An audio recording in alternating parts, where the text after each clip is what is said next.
Hello, my name is Thomas, And I'm Alice. and we're two of the instrumental specialists here at John Packer's. And we're just going to do a quick video here about best places to start.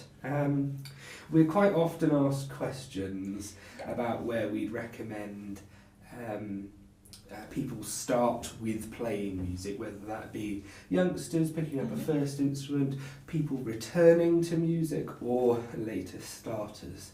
But yeah, so there's certainly a few options out there.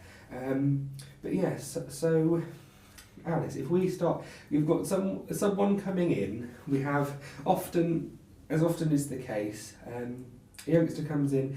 Their school is offering lessons and they're trying to pick what instrument they want to start with. Mm-hmm. Where do we tend to start? Well, I tend to have a look-see at their size or stature first, because not all instruments can be played for a very young age. Some have options where they've got smaller family members, but they're not always the best instruments to start on.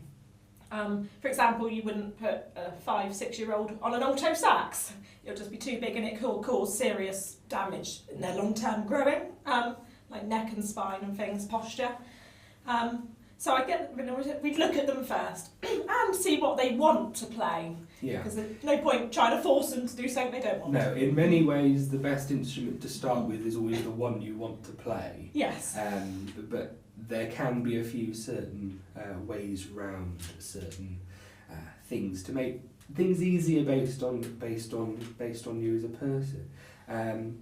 So with clarinets, there's a few handy options, specifically for people with smaller hand spans. So we often see people starting on C and E flat clarinets if they're too small for the reach of a B flat, as they're a bit more compact, and we also offer reduced keywork systems in our range. That's right, yeah, it just makes it less complicated, takes the alternatives out.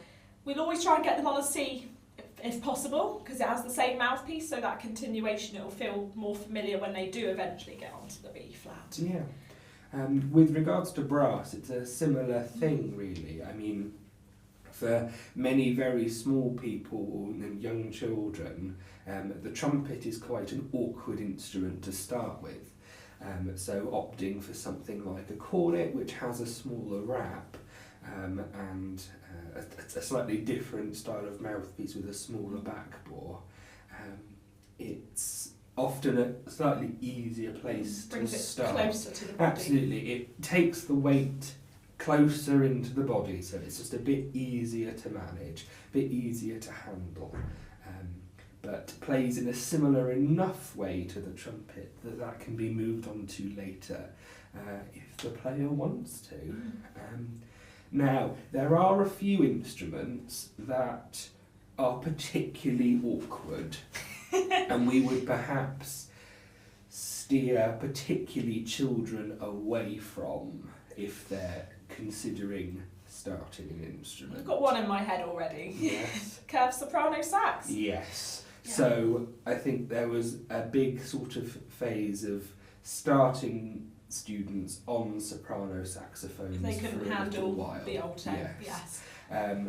In general, we wouldn't suggest this because they are quite a challenging instrument to manage in terms of actually sound production. Small, high pressure. Yeah, very high pressure, which isn't good for Soft palate. the soft palate.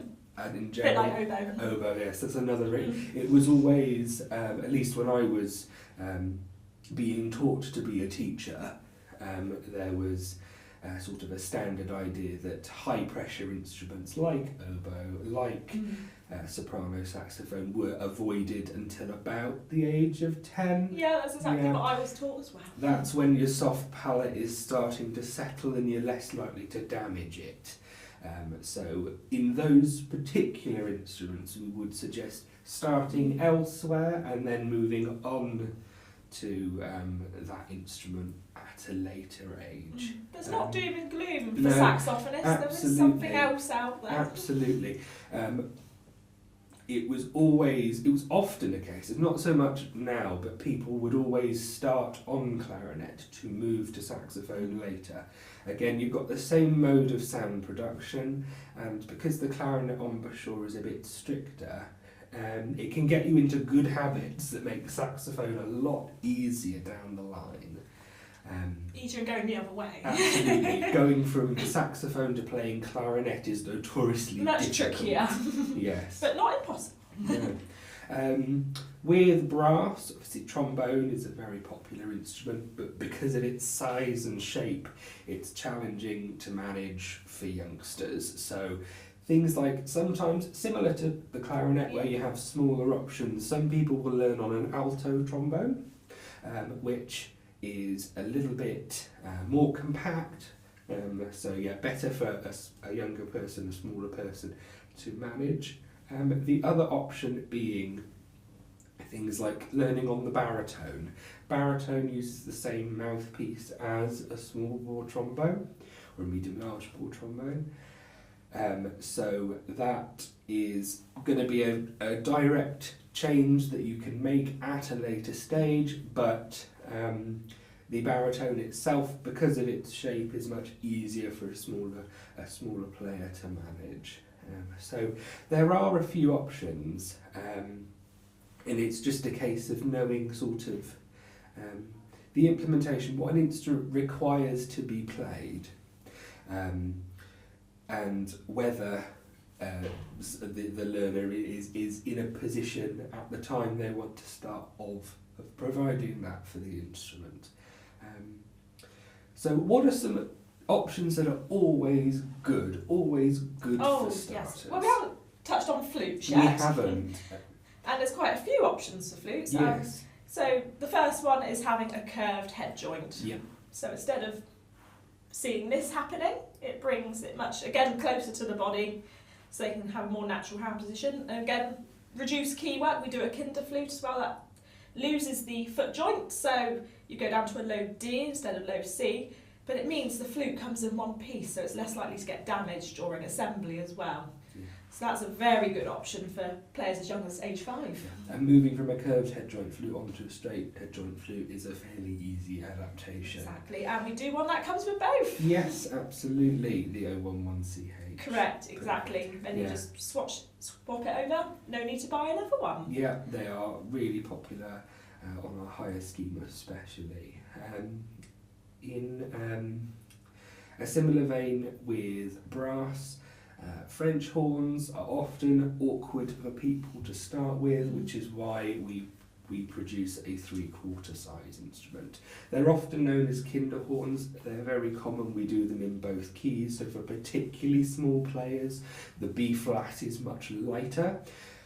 My preference as a horn teacher is to start on the F side, but that isn't everyone's, so do speak to the horn teacher, whether they be private or through the school, just to see which they'd advise of, but both exist and both are very usable, and transitioning from a 3/4 size horn onto a full size when the player is a bit larger is a very simple transition.